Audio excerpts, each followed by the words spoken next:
Hello and welcome दोस्तों। Cricket में हर country की डोमेस्टिक क्रिकेट बहुत इंपॉर्टेंट होती है, क्योंकि जितनी स्ट्रांग डोमेस्टिक क्रिकेट उतनी स्ट्रांग नेशनल टीम होती है। ऑस्ट्रेलियन क्रिकेट सिस्टम की बात होती है कि उनका सिस्टम बहुत अच्छा है, इंग्लिश काउंटी की बात होती है, लेकिन पिछले कुछ सालों से इंडियन डोमेस्टिक की भी चर्चा पूरी दुनिया में हुई है, क्योंकि आपके यहाँ पर कुछ खिलाड़ी खास प्रदर्शन कर रहे हैं और उस खास प्रदर्शन की बात हम आज के इस वीडियो में करने वाले हैं, क्योंकि उन खास खिलाड़ियों के खास प्रदर्शन ने इस साल के डोमेस्टिक सीजन को बहुत खास बना दिया है। इसीलिए हम आपके लिए बहुत स्पेशल खास वीडियो लेकर के आए हैं, जिसमें हम इस साल के डोमेस्टिक के टॉप 5 परफॉर्मर्स की बात करेंगे, जिन्होंने इस बार के डोमेस्टिक सीजन में अब तक आग लगा के रखी हुई है। वीडियो पूरा देखिएगा क्योंकि बहुत इंटरेस्टिंग होने वाला है, बहुत मज़ेदार भी होने वाला है। अगर आप नए हैं और अब तक आपने हमारे चैनल को सब्सक्राइब नहीं किया तो सब्सक्राइब कर लीजिए, नोटिफिकेशन की घंटी बजाइए और उसके बाद आपके जो टॉप 5 प्लेयर्स में से एक पिक आपको अपनी भी कमेंट बॉक्स में ज़रूर बतानी है। एज यूजुअल हम नंबर 5 से शुरू करेंगे और नंबर 5 पर है वो खिलाड़ी जो इंजीनियर से कंटेंट डेवलपर बना और कंटेंट डेवलपर से उसने अपना क्रिकेटर बनने का सपना भी पूरा किया। कर्नाटका की न्यू फास्ट बॉलिंग सेंसेशन, जो शायद प्रेरणा है बहुत सारे युवा खिलाड़ियों के लिए कि किस तरह से अपने करियर को मॉड्यूल किया जाए। दिखने में बड़े पतले दुबले से और शायद फास्ट बॉलिंग में मस्कुलर बॉडी की बात होती है, वैसा कुछ भी नहीं है ना। वो एक्सट्रीम पेस है, क्योंकि ये दौर है फास्ट बॉलर्स का और आप सब देखना चाहते हैं एक फास्ट बॉलर। ऐसे में एक लड़का जो कर्नाटका प्रीमियर लीग में अपने पहले सीजन में सेलेक्टर्स की नज़र में आता है, 6 मैचेस में मात्र 8 विकेट थे, लेकिन इकॉनमी था 4.67 का। और कला क्या थी कि गेंद को दोनों तरफ मूव कराना, अच्छे एरियाज में हिट करना बेसिक चीज़ थी। लेकिन जहाँ तक सबसे इम्पॉर्टेंट चीज़ उनके बारे में वो है उनका इकोनॉमी रेट, क्योंकि इसने ध्यान खींचा था कर्नाटका के सेलेक्टर्स का और उनको डाला गया था सैयद मुश्ताक अली ट्रॉफी की टीम में। और जब 2018 के सीज़न में उनको सैयद मुश्ताक अली ट्रॉफी में खेलने का मौका मिला तो बिल्कुल डिसअपॉइंट नहीं किया उन्होंने। वहां पर भी 10 मैचेस 17 विकेट और कर्नाटका की टीम उस साल का सैयद मुश्ताक अली ट्रॉफी जीती, उसमें बहुत इंपॉर्टेंट रोल था। उसके बाद बारी आई 2019-20 विजय हजारे ट्रॉफी की, जब विनय कुमार पांडिचेरी चले गए, रोनित मोरे की फॉर्म खराब हो गई तो उनको फिर सैयद मुश्ताक अली ट्रॉफी से विजय हजारे की टीम में डाला गया और उन्होंने बिल्कुल डिसअपॉइंट नहीं किया, ना अपने कप्तान को ना अपने सेलेक्टर्स को। और 6 मैचेस में 12 विकेट, अगेन इकोनॉमी उनकी बड़ी हाईलाइट बनी, दैट वाज 3.8। लेकिन असली कमाल अभी बाकी था। कमाल तो इस खिलाड़ी ने इस साल किया है, मात्र 6 मैचेस 14 विकेट, 9.92 की एवरेज। और इकोनॉमी पर ध्यान दीजिएगा, ये 1980 की क्रिकेट नहीं है, हम 2022 की बात कर रहे हैं और इकोनॉमी है 2.48। उस साल में, उस दौर में जब एक ही दिन में 400 के 3 स्कोर बनते हैं विजय हजारे ट्रॉफी में, 2 स्कोर 350 के ऊपर के बनते हैं। अगर 300 के ऊपर के स्कोर की बात करें तो 8 स्कोर 300 के ऊपर के आज के दिन में बने हैं, जिस दिन मैं ये वीडियो रिकॉर्ड कर रहा हूं। उस दौर में ये खिलाड़ी इकोनॉमी इसका पूरे टूर्नामेंट में रहा है 2.48।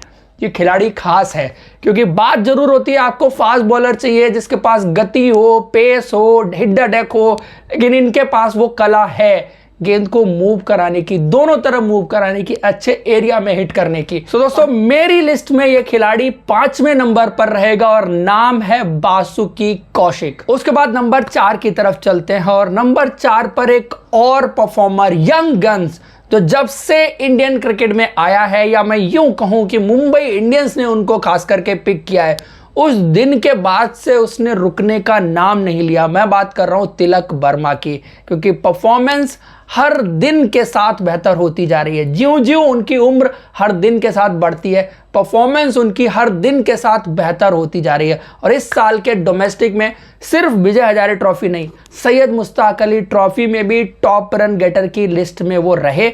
और इस बार उनके जो विजय हजारे ट्रॉफी के आंकड़े हैं वो है 6 मैचेस में 397 रन, 99 की एवरेज, 118 का strike rate, 2 century, 1 half century उनके बल्ले से विजय हजारे ट्रॉफी में निकली है। सैयद मुश्ताक अली ट्रॉफी की बात करें, वहां भी 6 मैचेस में 297 रन, 50 की एवरेज, 136 का स्ट्राइक रेट। शायद 397 से उनका नाता थोड़ा पुराना है क्योंकि आईपीएल 2022 में भी उन्होंने 397 रन मुंबई इंडियंस के लिए बनाए थे। तो ये खिलाड़ी मेरी लिस्ट में चौथे नंबर पर रहेगा। यंग खिलाड़ी है, परफॉर्मेंस लगातार डे बाय डे इंप्रूव होती जा रही है। जो इंडिया की टीम को मिडिल ऑर्डर में एक लेफ्ट हैंडर चाहिए, एलिगेंट लेफ्ट हैंडर जो कंसिस्टेंटली रन बनाता हो, जिसमें बड़े छक्के लगाने की काबिलियत है।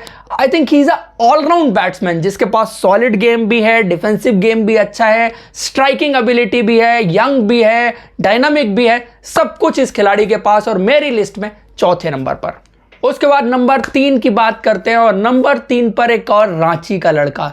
आप शायद सरप्राइज होंगे जिनको पता नहीं है, राहुल त्रिपाठी रांची बॉर्न है।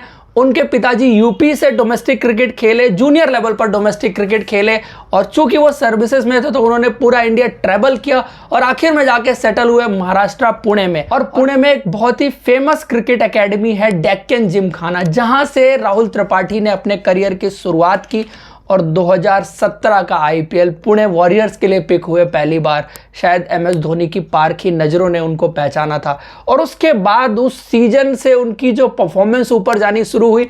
डोमेस्टिक में कुछ साल के लिए उनकी परफॉर्मेंस थोड़ी नीचे आई जरूर थी, पर 2018-19 ये थोड़े से आसान से साल थे उनके लिए, क्योंकि वो उसके बाद राजस्थान रॉयल्स गए, फिर केकेआर गए। लेकिन पिछले 2 साल में दोबारा से उनके करियर का ग्राफ जिस तरह से फ्लाई किया है, और इस साल के डोमेस्टिक में रन बनाने के मामले में अगर आप बात करेंगे राहुल त्रिपाठी की, तो 5 मैचेस 451 रन, 150 की एवरेज, 101 का स्ट्राइक रेट, 3 सेंचुरी और 2 हाफ सेंचुरी। और पिछले 1 साल में 2 बार इंडिया की टीम में सेलेक्ट हुए। इंडिया की डेब्यू कैप मिलने ही वाली थी बट नहीं मिल पाई, लेकिन अब ज्यादा वक्त नहीं लगेगा उनको इंडिया की डेब्यू कैप मिलने में। सो जो आप अपने लिमिटेड ओवर क्रिकेट में इंटेंट चेंज करने की बात करते हैं, तेज गति से खेलने वाले ओपनर की बात करते हैं और बड़े बड़े रन्स बनाने वाले ओपनर की बात करते हैं, उस कमी को राहुल त्रिपाठी बिल्कुल पूरा कर सकते हैं। आगे देखना इंटरेस्टिंग रहेगा कि इनको मौका कब मिल पाता है, कब इनको वो अपॉर्चुनिटी बनेगी जब इनको अपनी डेब्यू कैप मिलेगी। मेरी लिस्ट में राहुल त्रिपाठी रहेंगे तीसरे नंबर पर। उसके बाद नंबर 2 पर एमपी के छोटे से डिस्ट्रिक्ट रीवा के छोटे से गांव हरिहरपुर से आने वाले कुलदीप सेन। किसी को नहीं याद है कि इन्होंने डोमेस्टिक क्रिकेट में डेब्यू कब किया? 2018 में इनका डोमेस्टिक क्रिकेट में डेब्यू हुआ था, लेकिन इनकी किस्मत बदली 2022 में जब इनको राजस्थान रॉयल्स की टीम ने आईपीएल में पिक किया, और वो पर्टिकुलर मैच जब उनको गेंदबाजी करनी थी और सामने थे मार्कस स्टोइनिस और स्कोर बोर्ड पर रन बचाने थे 8 या 9, और जिस तरह से इन्होंने सेव किया, उस दिन से ये पूरी तरह से छा से गए। और उसके बाद इनकी किस्मत बदली है, करियर चेंज हुआ है, जो भी हुआ है उसके बाद से इस खिलाड़ी ने पीछे मुड़ के देखा नहीं, और इंडियन टीम में सिलेक्शन के बहुत नज़दीक बार बार आए, और फाइनली इस India versus New Zealand ODI team में वो सेलेक्ट हुए। और अब जाके मुझे नहीं लगता कि कोई भी चीज़ उनको रोक सकती है वो डेब्यू कैप मिलने से, जिसके हकदार शायद वो पहले भी थे। लेकिन उनकी परफॉर्मेंस का क्या, जिसने इस बार के डोमेस्टिक क्रिकेट में धमाल मचाया हुआ है। 5 मैचेज 16 विकेट, 13.87 की एवरेज, 5.71 का इकोनॉमी, 4 विकेट 2 बार लिए, 1 बार 5 विकेट लिए। तो ये दिखाता है कि सामने वाली टीम को रन थ्रू कर जाने वाला गेंदबाज, जो शायद इंडियन क्रिकेट को इस वक्त पर सबसे ज़्यादा ज़रूरत है। और इंडिया के इन विकेट्स पर जहां पर 300 रन 400 रन लगातार टीमें बना रही हैं, और वहां पर अगर कोई गेंदबाज 4-4 5-5 विकेट बार बार ले रहा है, 6 मैचेस में 3 बार उस तरह का कारनामा कर रहा है, तो कुछ तो गट्स वो खिलाड़ी जरूर रखता होगा। तो मेरी लिस्ट में कुलदीप सेन रहेंगे दूसरे नंबर पर। उसके बाद नंबर 1 पर मिस्टर रिकॉर्ड तोड़ू, क्योंकि इस साल इन्होंने इतने रिकॉर्ड बनाए हैं और सामने वाले खिलाड़ियों के तोड़े हैं, तो इनको मैं नया नाम जरूर दूंगा और मैं कहूंगा मिस्टर रिकॉर्ड तोड़ू। जिनकी बात मैं कर रहा हूं उनका नाम है एन जगदीशन। खेल तो 2016 से रहे, टीएनपीएल के प्रोडक्ट थे, टीएनपीएल से आए थे, 2018 में डोमेस्टिक में मौका मिला, फिर आईपीएल में अपनी फ्रेंचाइजी जो चेन्नई सुपर किंग्स, जो शायद कुछ खिलाड़ियों को इसलिए ले लेती है कि वो थोड़ा चेन्नई का फ्लेवर आ जाता है, चेन्नई के प्लेयर है तो चेन्नई की टीम में कुछ तमिलनाडु के खिलाड़ी होने चाहिए, शायद उस वजह से उनको पिक किया गया। 2020-21 यूएई में मौका मिला तो ऐसा लगा कि किसको पिक कर लिया, इससे बेहतर तो बहुत खिलाड़ी मिल जाएंगे, चेन्नई को यही मिला था क्या खिलाने के लिए। लेकिन इस खिलाड़ी ने जिस तरह से अपने बल्ले से जवाब दिया है और जिस तरह से अपनी परफॉर्मेंस को ऊपर लेके गए सडनली, ये कोई आम चीज़ नहीं है। रिकॉर्ड क्रिकेट में बहुत बनते हैं, बहुत टूटते हैं, बट कुछ रिकॉर्ड इतने खास होते हैं जो शायद बड़े खिलाड़ी ही उनको तोड़ पाते हैं। चाहे ब्रायन लारा का 400 रन का रिकॉर्ड हो, चाहे रोहित शर्मा का 264 का रिकॉर्ड हो, चाहे विराट कोहली का लगातार 4 सेंचुरी 5 सेंचुरी का रिकॉर्ड हो, इस तरह के रिकॉर्ड जो होते हैं वो आके कोई स्पेशल खिलाड़ी ही तोड़ता है। और इन्होंने वो सारे रिकॉर्ड इस साल ध्वस्त कर दिए हैं, क्योंकि 6 मैचेस में 799 रन, 159.80 की एवरेज, 125.82 का स्ट्राइक रेट, 5 लगातार सेंचुरी और हाईएस्ट स्कोर है 277। और विजय हजारे ट्रॉफी के एक सीजन में सबसे ज्यादा रन बनाने वालों की लिस्ट में भी वो दूसरे नंबर पर पहुंच गए। उनसे आगे पृथ्वी शॉ हैं जिन्होंने 835 रन बनाए थे 2020-21 के सीजन में, लेकिन इनको अभी इस सीजन का एक मैच और खेलना है और उसके बाद इनकी टीम क्वालिफाई करी है क्वार्टर फाइनल के लिए, तो वहां भी जाके खेलेंगे। तो 2 गेम में आई एम 100% श्योर कि वो 36 रन तो आ रहे हैं। और इस बार के डोमेस्टिक में विजय हजारे ट्रॉफी में एक सीजन में सबसे ज्यादा रन बनाने वाले ये खिलाड़ी जरूर बनेंगे। तो दोस्तों ये थी मेरी लिस्ट। अब इसमें से मुझे एक खिलाड़ी पिक करना है, आप भी अपना जरूर पिक करिएगा। मैं पिक कर रहा हूं कुलदीप सेन को, क्योंकि उनकी परफॉर्मेंस कुछ ज्यादा ही खास है। आपको शायद उस तरह के गेंदबाज चाहिए जो कुलदीप सेन टेबल पर लेके आते हैं, और इंडिया डेब्यू उनसे ज्यादा दूर नहीं है, शायद 2 कदम या 3 कदम। जब मैं वीडियो रिकॉर्ड कर रहा हूं तो 22 तारीख को आप ये वीडियो देख रहे होंगे और 25 तारीख को इंडिया न्यूजीलैंड पहला ओडीआई मैच खेला जाएगा। आई एम गेसिंग कि उनको ओडीआई कैप उस दिन मिल रही है। तो आपकी क्या पिक है, आप सब जरूर बताइए कमेंट बॉक्स में।